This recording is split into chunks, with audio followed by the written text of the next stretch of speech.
Greetings and welcome to the Reparenting Daily podcast. In this podcast, we'll dive deep into reparenting, exploring tools and resources to help us through our journey. The podcast is divided into 3 sections. First is a reading. Second is a discussion of the reading followed by a journal prompt. And the last section is a peaceful meditation for closing.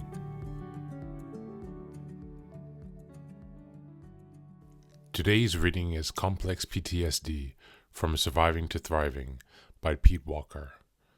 This is a great book for sufferers of complex PTSD, complex post-traumatic stress disorder. This is a complex condition, mental health condition, that is common for people who have come from dysfunctional family situations or who have incurred repeated traumatic situations.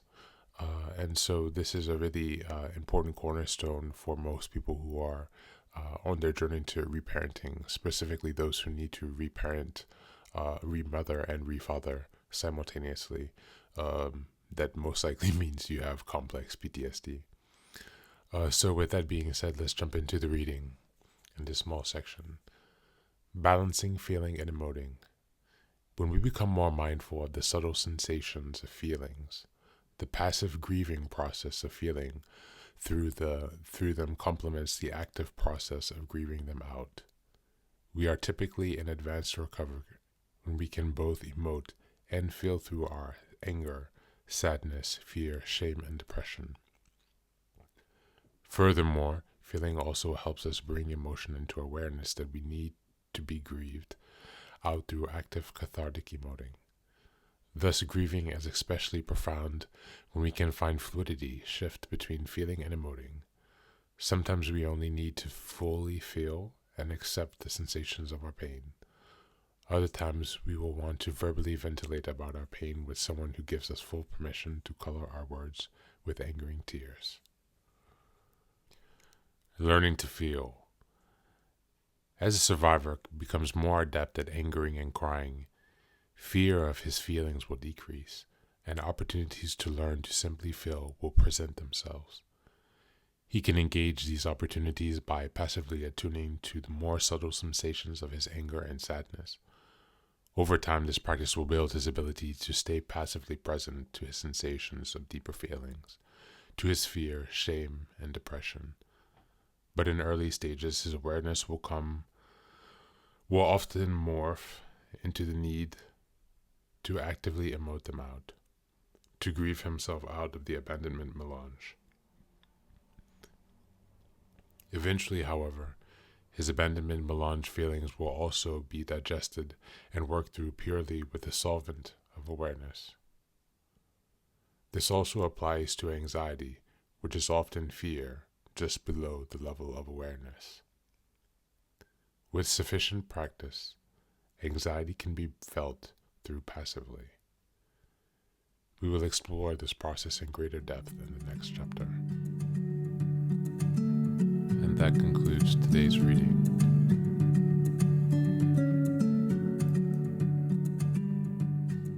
Learning to feel is very challenging. It has been, especially for myself and for many of the people who I've met also along this journey and who are facing similar challenges. For myself personally, it's sitting with the primary emotion. For example, my primary or secondary emotion, the facing emotion externally seen as anger, but then underneath the primary emotions are feelings of sadness and loss and grief and sorrow, so the more heavy emotions, and those are the things I've been blocking myself away from a long time, but I'm now starting to crack my way through. And so this reading is very important because it reminds me of the process of having to sit through the storm and to know what to expect as the sensations return to my feelings. It gives me a map here, and I find that really helpful. As a journaling prompt, I would suggest this week, of course you can choose your own, this is just a suggestion, but what are your major blockers to feeling? What things prevent you from feeling? Are those things out of your control, or are they within your control? Are they conscious or unconscious?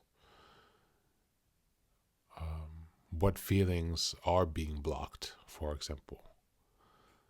Consider these things in your journal prompt for today or in your meditation.